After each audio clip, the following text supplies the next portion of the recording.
Si Misoto at Yumi ay nakatayo sa pintuan, parehong mukhang nakabihis para lumabas, pero wala ni isa sa kanila ang kumilos para lumabas ng bahay. Hindi.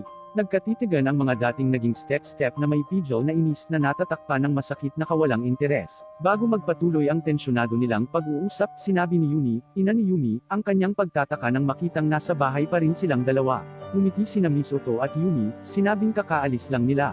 Natuwa si Yumi dito, at bago lumabas, hiniling niya kay Misoto na alagaan si Yumi, sa pag-aakalang pareho silang pupunta sa iisang destinasyon. Sa pagsara ng pinto, agad na bumagsak ang mga ngiti ni Misoto at Yumi sa kanilang mga mukha. Ang mga step siblings ay walang pakundangan na nagpalitan ng mga insulto, kung saan tinawag ni Yumi si Misoto na isang nerd at ang batang lalaki ay gumanti sa pamamagitan ng pagtawag sa kanyang kapatid na babae na isang baliw. Ang kanilang matigas na titig sa ibaba ay nagtatapos sa isang matunog na emph. Kinagabihan, masayang kumakain ng hapunan ang pamilya Irido. Nagkomento si Mainaki kung gaano kasarap makitang nagkakasundo sina Yumi at Misoto. Sumang-ayon ang kanyang asawa, at binanggit na hindi nakakagulat na magkaroon ng step sibling sa panahong ito ng pagkakaiba-iba ng pamilya. Ngunit sa likod ng kitchen counter, binyantaan ni Yumi si Misoto, binabalaan siya na huwag pagsisisihan ng kanilang mga magulang ang kanilang desisyon. Bilang kapalit, bumulong-bulong ang bata na dadalhin niya ang sikreto ng kanilang nakaraang relasyon sa kanyang libingan. Ang bagong kasal ay patuloy na masayang nag-uusap, hindi napapansin ang pag-alit na kapaligiran na bumabalot sa kanilang anak na lalaki at babae. Nang matapos ang kanilang pagkain, si Misoto, na may hawak na libro, ay nagre-relax sa kanyang silid-aklatan. Isang katok sa pinto ang nagpalipat ng kanyang atensyon at pumasok ang walang espiritong si Yumi.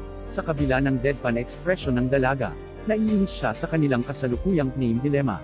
Bagamat kayang tiisin ni Yumi na tawagin si Misoto sa kanyang unang pangalan, hindi niya kayang tanggapin ang lalaking gumagawa ng gayon din sa kanya. Pero magkaparehas sila ng apelyido, kaya ano pa ang magagawa nila? Dito inihayag ni Yumi ang kanyang perpektong solusyon. Angkop lang para kay Misoto. Ang nakababatang kapatid.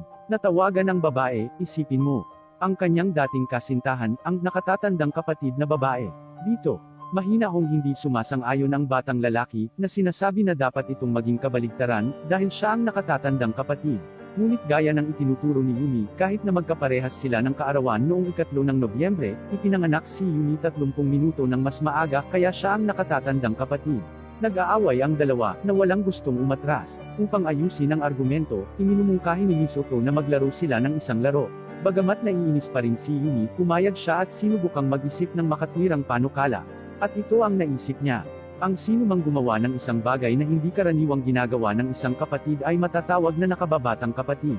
Naulalapat ang panuntunang ito kahit na wala ang kanilang mga magulang. Tinanggap ni